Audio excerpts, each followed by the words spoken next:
let's focus on Indian Energy Exchange. That's the stock on our radar right now. The company reported its numbers. The revenues rose by about 13% on a year-on-year basis, but the margin saw a bit of a contraction. Rohit Bajaj, who's the Executive Director of Business Development and Strategy, as well as Regulatory Affairs, joins in now. Thanks a lot, sir, for joining in. 13% revenue growth. But, you know, it seems that there was perhaps a decline in the market share of IEX in the fourth quarter and also in April 2024. Could you give us a sense? I mean, have other exchanges cut prices? Why is it that volumes in the term ahead market for IEX are dipping? So if you see our overall market share for FY24, the number stands at around 84%. So there are various segments, you rightly said. The DAM and RTM segment, we are commanding close to 100% market share. In term ahead market, where it is not double-sided closed auction and it is more of a bilateral contracts, there our market share is close to 60%. And then there is a REC market, certificate market segment, where also, if you look back or in last year also, our share was around 65 to 70%. So we feel that this is 84% is a very healthy share. We were little higher a couple of years back, but we are able to maintain this for last 2 years. And going forward also with on the strength of DAM and RTM, we expect DAM and RTM, these two segments to grow going forward. Because till last year, what was happening, there was supply side constraint and there was no certainty of supply. So majority of these buyers, they were entering into short-term contracts, which is spread over up to 3 months. So as the supply side are easing out, we have seen this year, the coal production has increased, the PLFs are better, imported coal, gas, all those prices have come down. Government has taken various initiatives because of which supply is actually increasing. Because of that, we are seeing that there is more traction on the day-ahead market and real-time market. So in fact, there were certain months where January, December, where our overall market share was much ahead of 90%. So we are getting that. So you've lost market share in at least the term ahead market in the last quarter and even in April, right? So term ahead, if you look back, it was never 90%. It was always in the range of 60, 70%. And even today, it is 55 to 60%. If I talk about complete year FY24. But Mr. Bajaj, do you think that at 84%, as you are mentioning, with the rise in competition and the prices as pricing trends as well, do you expect to maintain that market share at 84%? And part two of my question is, I also wanted to ask you about the market coupling bit, but first you can answer about the market share and then we get to the market coupling. Yes. So the first part is, as I mentioned that DAM and RTM, our market share is close to 100%. And these two segments are contributing today about 76, 77% of the total market. And going forward, as I mentioned, that supply is easing out, people are coming back to day-ahead market, probably this will be 80, 85%. As this segment will grow, our market share will grow. And then we are also maintaining our market share in term-ahead market. So we expect that this number can improve, or at least we would be able to maintain this 84% market share going forward. So what's the current status of the market coupling, Mr. Bajaj? Because this is a setback for you as well as a company. What have you heard from the ministry? How have the test runs been so far? And you need an update from the ministry as well, because it is insisting that it should be implemented. Yes. So there was a last order by regulator which came on 6th of February, 6th February 24. And in the order they mentioned, they gave direction to Grid India to implement shadow pricing. Shadow pilot is to be done. Now they had given certain timelines. They gave timelines of 2 months to create that software, and then they have to run it for 4 months, and they have to collect data from all the exchanges. So it's already 3.5 months. We have not heard anything about, they have not requested data as yet.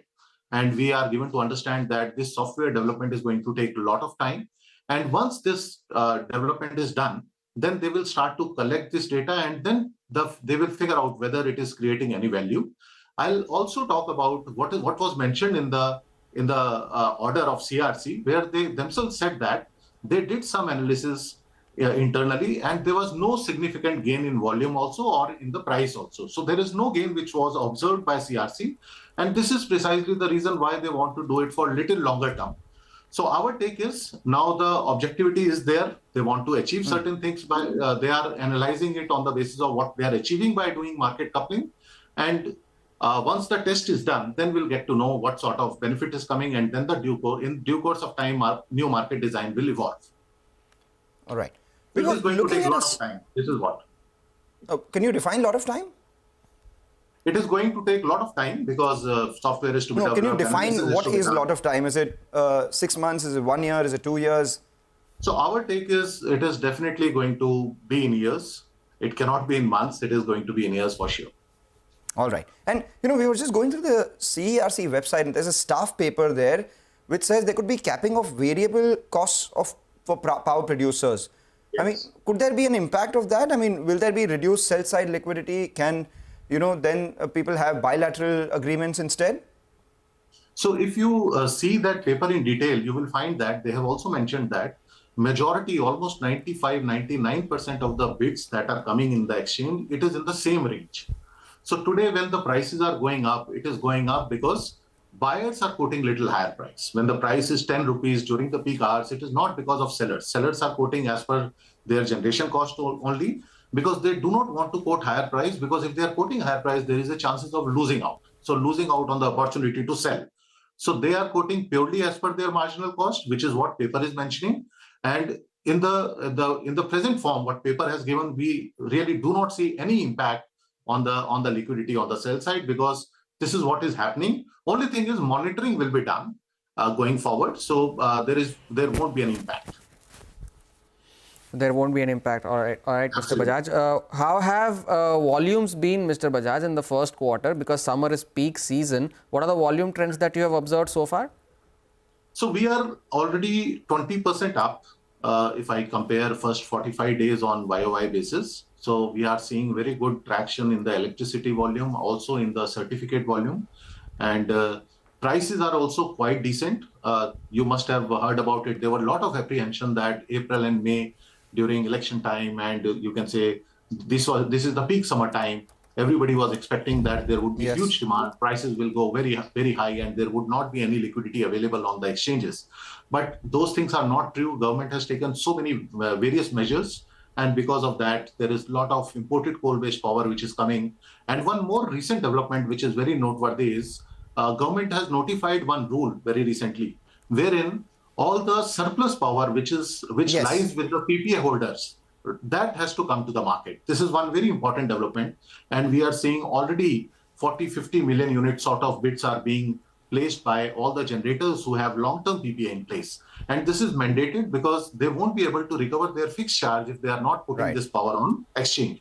So this is one extremely important development, and this, along with so many other developments, has resulted into ample liquidity on the exchanges, and we are able to register good growth volume in the first quarter also.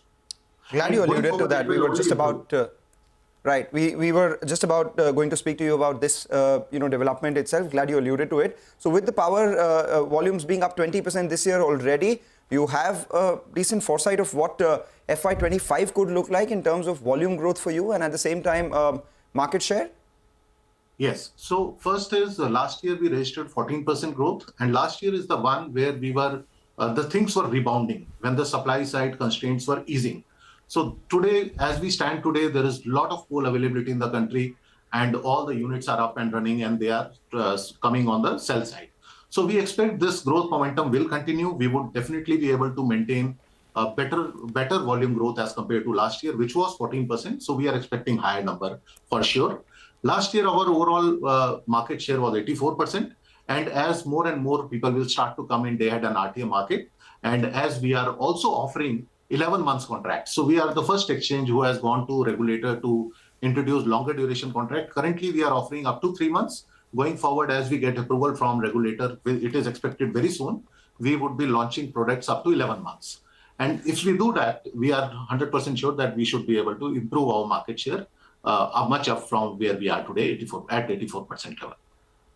All right, Mr. Bajaj, we'll leave it at that. Thanks a lot for joining in and sharing your views on your quarter gone by and the road ahead there. That was the management of IEX, confident of improving its market share going forward. The stock there at recovering from the lows of the day there, 2% higher, close to 150. Time for